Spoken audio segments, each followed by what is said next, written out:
Hi, I'm Donald Drake, and welcome to Machine Land, Machine Country. It's going to be one of those. I'll decide when I edit the video. But this is kind of like a series where I'll just not quite a tutorial, but also stuff worthy to talk about in relation to chain reaction machines and kind of just what's going on in my head about them. And also just talking about the stuff people use to build them. So kind of just chain reaction stuff. Plus not quite tutorial stuff maybe. But anyway. Now here's one thing I use a lot. It is a plastic mousetrap. And I will try to find the exact brand online. These have no name on it, I don't think. So I'll try to find the exact brand of these online. These are awesome.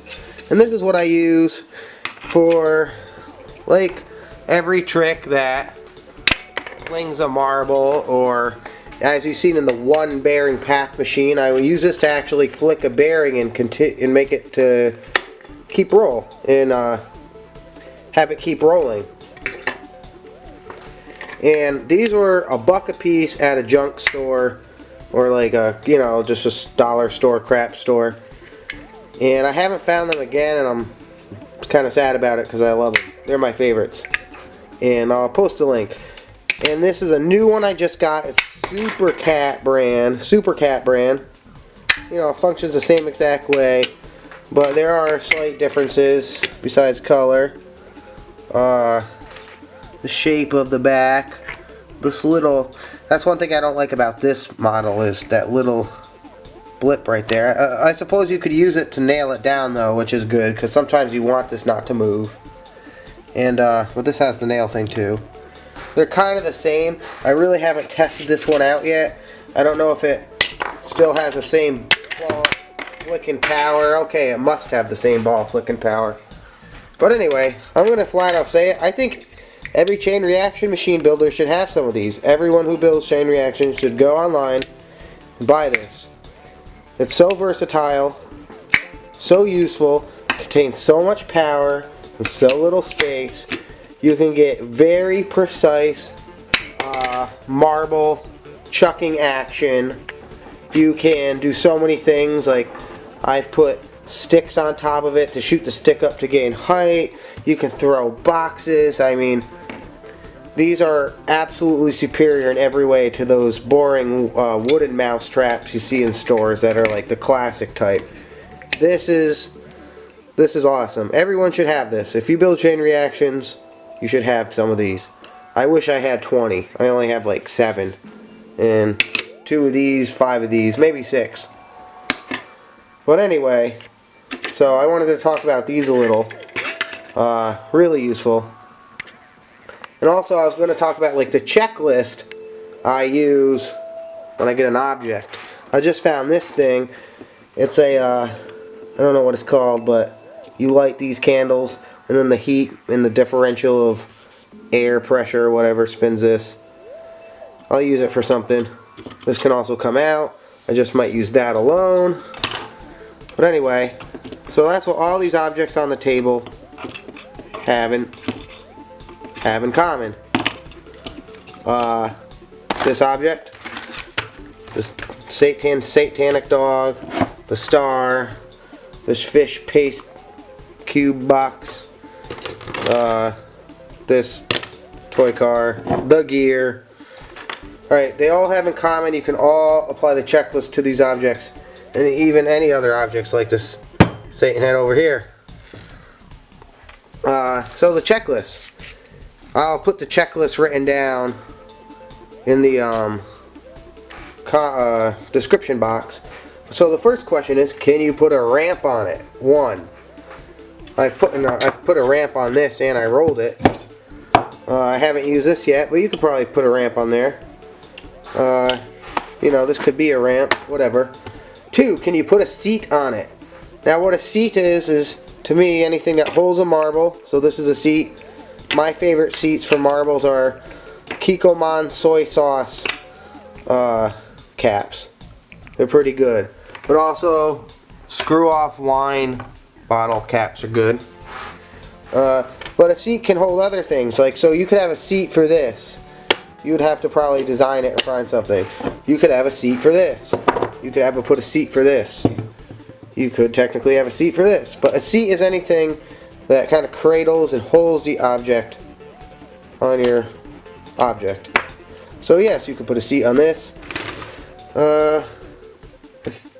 You could put a seat on this, but I haven't. I put a seat on a hex bug.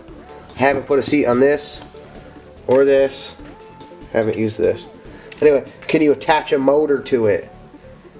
So, I mean, this is a motor, right? So, you could probably attach a motor to this and have something spinning on it while that's moving. And most things you can attach a motor to. I haven't done it to this. You probably couldn't attach a motor to a marble though, and you also probably could not put a ramp on a marble, or you probably could not put a seat on a marble. You could, but it'd be weird. So every object applies to the checklist. To continue, can you roll, slide, or drop the object? I have dropped this, I have rolled this, I have slid this. I haven't dropped this. Oh, you can drop, roll, and slide these all day long. Haven't really slid this yet, honestly. That'd be kind of cool to have it sliding down and then trigger. But I haven't done it. If you drop it, actually I haven't dropped it. You know, you could do something there. So how many different ways can you roll, slide, and drop it? And then we're at the point where we're at number 4, but we can still start combining them. So not only can I put a ramp on this, how many can I roll and slide it with a ramp on it? The checklist kind of compounds on itself. Once you start checking off things, you start getting all these ideas, and these are just this is a basic checklist. So any ideas you come out of this checklist, that's kind of like the basic ideas out of the object. 5, can it interact with magnets? I don't think anything here can, so you would need to glue on a penny on it or something. Like for instance, you could glue a penny onto this dog, and the dog would walk by and grab something that's magnetized and take it with it. So that's one thing you could always look for. Can it interact with magnets? Can you attach anything else that moves onto it? Now this is kind of like the motor question, like can I put a motor to it? But it applies to things like levers, or could I put this on it? Can I put a mousetrap move? So any other moving object can you put on a moving object? Can you kind of fractalize the object itself? So number 7, can you turn it on? This only applies to electrical stuff. So for instance, this dog, it turns on. So you have to figure out, you ask yourself, do I start with this object on, or do I start with it off and turn it on? And it might seem something small, but it actually contributes a lot to the overall design, because turning this on takes up space, and it takes up succession rate percentages, you know what I mean? It's just another thing that has to go right. So sometimes knowing how to prevent something from moving, even when it's turned on, is something you always got to ask yourself. And the first time I used this satanic dog, I used it while it was turned on from the get-go. The next time I used it, I turned it on. Now, number 8. This is why I think everyone needs to buy one of these plastic mousetraps, because number 8 is, can it interact with this plastic mousetrap? If you can find a way to throw something, you should. Like, I think it's very awesome in machines when something is flying through the air and there's uncertainty as to whether it'll get the landing correct. But you know the landing will be correct, because you wouldn't upload a video with an incorrect landing. But it's still very exciting.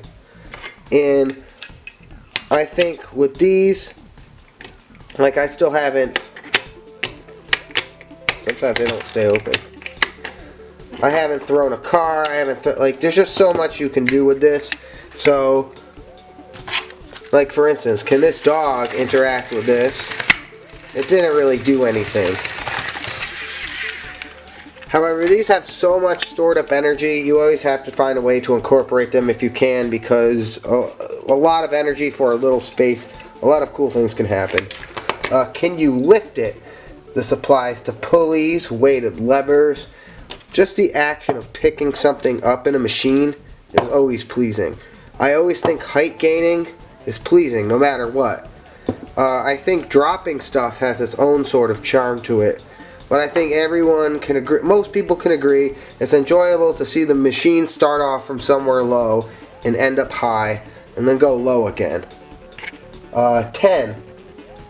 How many ways can you hold its potential energy? So for instance, let's start with this marble. One thing everyone learns when building these is how to hold back a marble on a ramp. And there's so many ways to do it. You could put little hot glue dabs right here and just hold it. Or you could have a lever. Like I do this a lot, just have a lever and the lever goes and lets it go. Or you could have a magnet hold it. There's just so many ways, but holding it, not only do you gotta think about how to hold a marble, you gotta think about how to hold this back, how to hold this. They all require different techniques on how to hold. Like to hold this star, you have to build a certain cradle to have it drop. With the gear, they all have that. So it's very important when you get an object and you want to store its energy, you got to figure out how to hold that.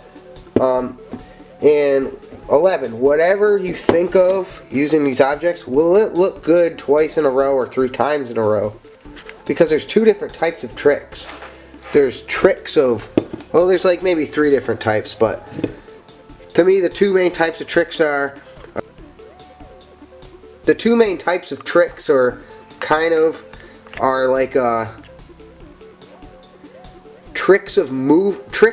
tricks of interaction and then tricks of movement. So for instance, if you repeat a simple action over and over, the trick is kind of the rhythm. In the same way, when dominoes topple over, you're listening to the rhythm of dominoes. For machines, you can have your own sort of domino system where you repeat the trick over and over, and it's the rhythm that's the trick. So for instance, if you have something really simple but happen 8 times in a row, that's just as good if you have one really complex thing happen once. And those are that's the checklist. So I think anything you can ask yourself from this checklist, and anything you come up with from this checklist, it's almost basic. Like to me, my favorite tricks are the ones that I wasn't thinking about the checklist when I got the object. Like I have a video where this gear, like a marble's following this gear, and then the gear drops, but it drops just before the marble, so the marble gets flipped back. And I never thought of that. That happened by accident. But I really think everyone should check out the checklist and check me out and check out if you think the checklist is good. And if you don't think the checklist is good, you should tell me what you want to check off the checklist. And if you have any questions, comments, or complaints, write them in the box and be sure to subscribe. I have many names. Subscribe, comment, like for more.